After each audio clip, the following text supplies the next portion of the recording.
Today I'm coming to you with a video that is long overdue. I've been planning this for a while. I've got my Greenworks electric dethatcher right here, and I've got my Thatch rake right here. If you are a longtime subscriber to this channel, you have probably seen a handful of videos where I featured, prominently featured the Thatch rake. I have some videos where I've described how to use a Thatch rake, what it's for, and most recently I posted a video on how I can use this, or how anyone can use this, to pick up pine needles that have been ground in over a longer period of time. So let's say, for instance, you don't pick them up regularly, and you pick them up every now and then. This can scrape them up off the ground. Here on this channel, I also have a very prominent series where I have been in the process of eliminating thatch from my lawn. You can take a look at a playlist, which I've got linked up here. I'm also going to link to it down below in the description. But in my lawn, I have various areas of thick thatch, which is underneath the foliage or the leaf canopy and sitting above the soil. I know the grass looks pretty good, but quite honestly, in certain areas, including the area I'm sitting on right now, there's a good thick layer of thatch underneath, which I'm slowly shrinking with the use of a variety of liquid thatch removal products. So again, take a look at the description below. This is out of the context of this video.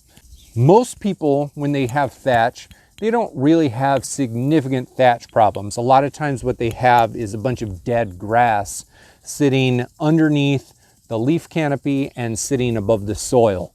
It's not exactly thatch, but it's very similar. And the best way to get that up with hard manual labor is to use a thatch rake or even a regular garden rake. I mean, it will take a very long time to get it all up and an awful lot of energy to get it all up. But basically those rake blades, those tines, will dig into the grass and will scrape the dead material off of the ground. And so that way you can scoop it up and discard it however you choose. But the alternative to using the manual labor is to use an electric dethatcher. And that's what this is. This is the Greenworks electric dethatcher. Of course, you see the cord here. You have to plug it in.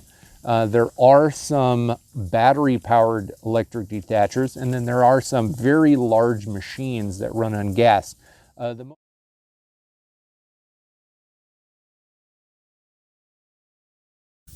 The most common detachers used in homeowner settings are these electric detachers that you just plug a cord into, an extension cord. Of course, you've got to use a really heavy-duty cord because these things take a lot of power, and usually you have to stretch them out for a long ways to get to the outer reaches of your yard. They work pretty much similar to these. However, if you take a look at the underside, they are a bit different. That's the whole point of this video. I want to kind of show you the difference between an electric dethatcher and a manual thatch rake, dethatching rake. The other most common, there's probably two other brands out there. Works makes a nice electric dethatcher, which I don't have here in my house, and also Sunjo makes one. But they're basically all kind of the same. They plug in, they use electricity right off of your power outlet, and this drum, this cylinder, spins, and these little tines, as it spins, these tines will dig into the surface, and they'll just cut in between the grass blades and scrape the soil level, pulling anything that it can off the soil level. Now, if you look at them, they're bent just a little bit so that they're like claws that just dig into the ground, scrape the ground, and pull stuff up. And this thing just spins nicely, as opposed to a thatch rake, which if you take it, you have to manually press it into the ground. You have to manually pull. As you pull, this dead stuff comes off the ground. Now, we call this a thatch rake, But from my experience, it's almost impossible to pick up the true, real thatch layer. It does a fantastic job of pulling debris off of the soil surface, but the brute force that you need to dig through the surface of the soil and pull up a layer of actual dead thatch, like the dried up dead root systems of grass that are sitting above the soil level, that is just nearly impossible to do. These right here, so these tines on electric detachers are basically springs. So each one of them is a spring, and as it presses into the ground, it gets pushed back. And when it spins all the way around, it will snap back into place. So the pressure that the spring puts on it is how it digs into the ground, and then it snaps back into place as it goes all the way around. So basically this is doing the same job as that, just in a spinning motion instead of a dragging motion. The tines are nowhere near as strong as these. These tines are very, very rigid, and they barely flex at all. Certainly not as you're dragging them. As you're dragging them, they don't flex at all. They'll flex ever so slightly side to side, but not very much. These are much more, let's call them wiggly and flexible. And in fact, if you were to buy this Greenworks electric detacher, which is very affordable, although it is probably twice to 3 times as expensive as just buying a rake, they give you a little package of replaceable tines. So they basically are telling you right off the bat that these things are not going to last. Now, I have not owned this for more than 1 season, so I don't know how long each one of these tines is going to last. The simple fact of the matter is that they gave me a bag of replacements. They expect these tines to bend, break, or whatever. They expect me to have to replace them. Now, what happens when I go through the whole bag? I don't know. I don't know if I can just buy replacement tines or whatnot. But I do know that this thatch rake is built to last. This thing is going to last me as long as the wooden handle stays. I can always replace the wing bolts, and you got a wing nut right here. I can always replace that. If it rusts out or if it falls off, if I lose it, if the handle breaks, I can replace the wood stick. I don't know how long it's going to last. Plus, there's a motor in there, and depending on what cord you use or how far away from the power outlet you get, you're going to be putting a heavier load on that motor. You could accidentally, I could very easily see a person accidentally burning the motor out on this just because they accidentally used the wrong cord, or they took it too far away from the outlet. I do, however, I don't want to say that these things are not worth it, because I think they are. I mean, this right now, if you wanted to buy one of these from a local store, you'd probably be spending anywhere between $30 and $70, depending on the brand and what store you're at and what time of season it was. If you're online, your pricing is probably going to be similar to that. This right here is probably going to be 2 to 3 times as much. I doubt you're going to get these things for much under $100, but you certainly don't have to spend $200 to buy one. Sunjo, Works, Greenworks, they all make these things, and they are, they're not cheap, but they're definitely affordable for most people. And they speed the process up. So again, take a look at the video, or I should say, take a look at the playlist that I have about liquid detach and liquid detach removal products. That's what I've been using in my lawn. It is a longer process. It takes like a full season or 2 to really have an enormous difference. So far, I'm about 4 months into my thatch removal process, and I can see a difference using the liquid process. But it's not like it's not a weekend job using liquid. If you use this, you can get a lot of this debris up in just a day. If you use this, Superman could get all of this debris up in a day, but I can guarantee you that if you're taking a thatch rake to your lawn, there's just no way that you are going to have the energy to go through an entire lawn in one day using a thatch rake. Now, a thatch rake, I believe, is going, see as I do this,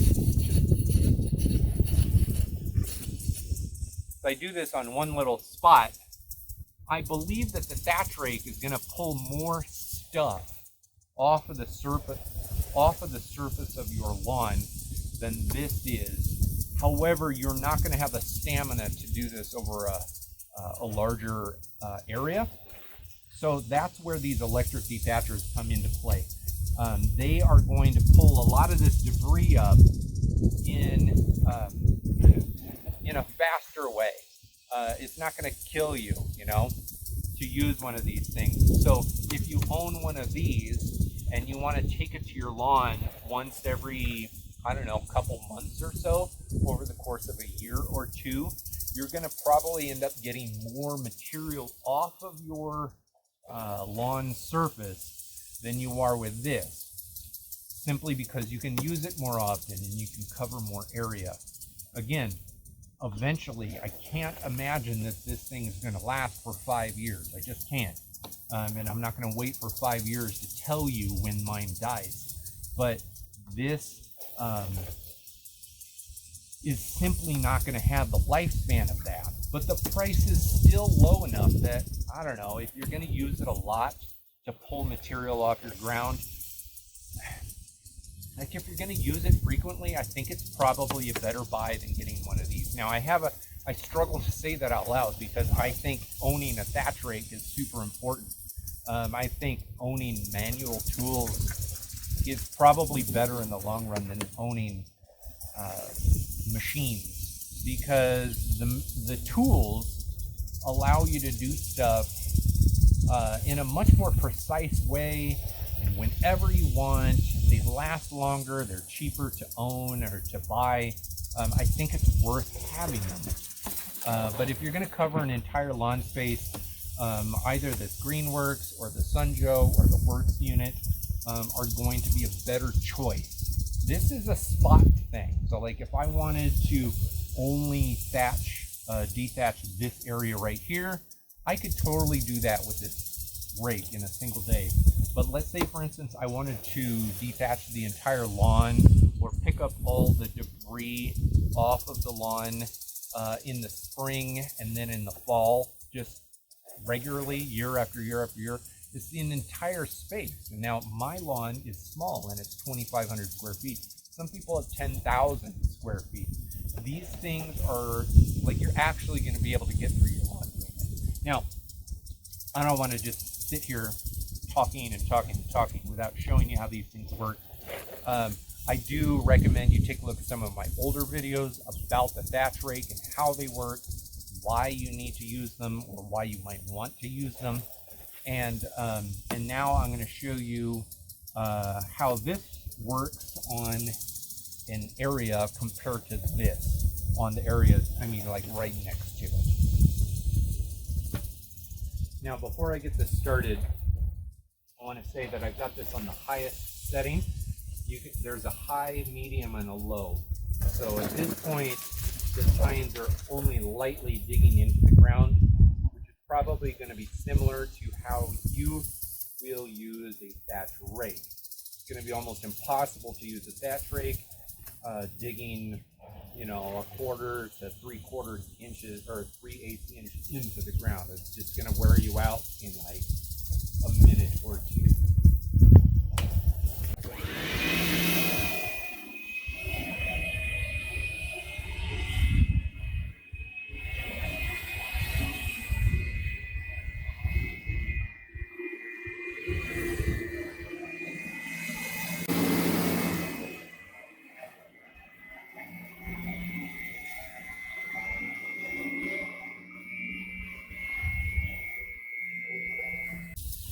Now I'll do it on the low setting.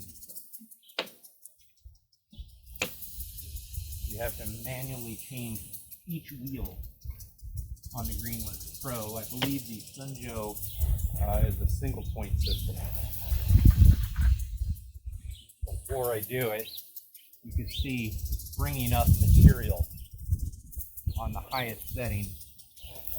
So you'll see how much extra comes out on the low setting.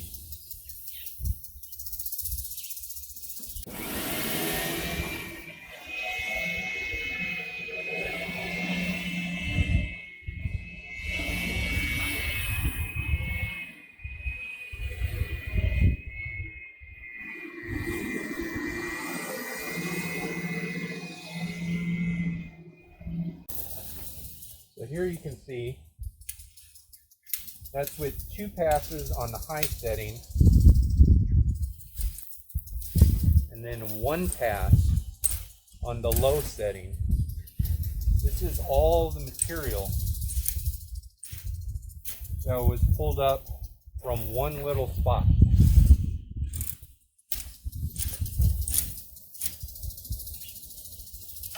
Now the alternative to that is to use the Thatch rake. And of course you use the winged side when you're using it.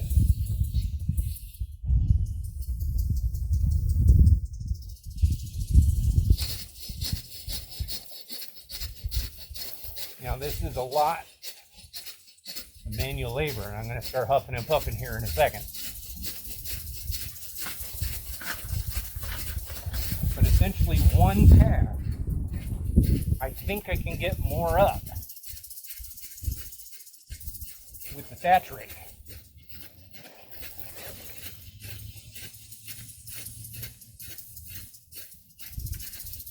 I'm already thinking it's an awful long way to go.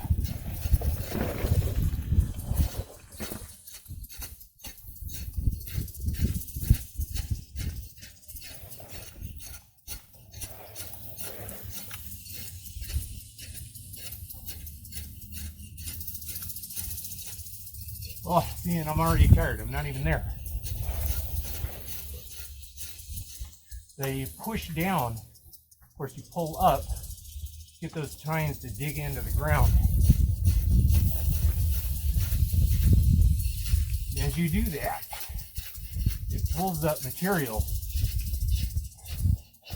that you had no idea was even there.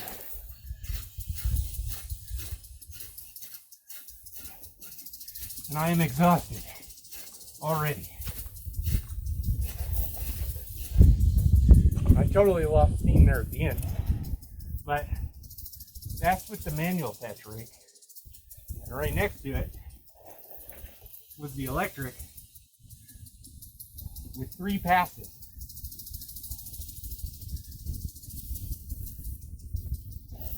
I would venture to say that the manual Thatch rake, man, I'm tired. I would venture to say that the manual Thatch rake pulled up a lot more material than the electric. But you can hear it in my breath. 1 pass, and I got to take like 20-minute break because it is an enormous amount of work. All right, so that's the point of the video right here. Right here is listening to my breath. What's the difference between an electric dethatcher and the manual Thatch rake? The electric dethatcher will pull up material, but not as much material as a manual Thatch rake. But I could go over the entire yard a few times in a day with the electric dethatcher, and it would take me a month to go through this entire yard with a manual. So I don't care if you buy a manual, although I will put a link down below to one that's on Amazon. I'm sure you could probably find one in a local garden store for cheaper than on Amazon. And I don't care if you buy an electric. I'll put a link to the electric one down in the description below. That will be harder to find locally. You'll spend more on the electric, but you'll actually cover a bigger area. Now, while I'm still catching my breath, in the spring of 2020, I used the manual dethatching rake on the entire yard. It took me literally 1 month to do the whole yard. And I've still got material on the ground.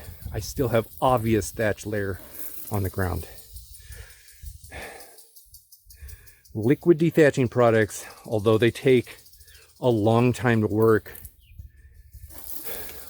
are cheap and they're easy to put on the ground, and they work. I can tell already. Now it's not done. There's still more to go. But up here, my upper left, your upper right, down in the description below will be a link to the playlist where I've been using liquid dethatching products over the course of the 2020 season. I encourage you to watch it. I know that there's a handful of videos in there and they're somewhat long, but if you've got a thatch problem, this beats it beats doing an entire lawn overhaul just to fix it. So I'm not convinced that the electric dethatcher, no matter how many times I go over this surface, is going to solve the problem.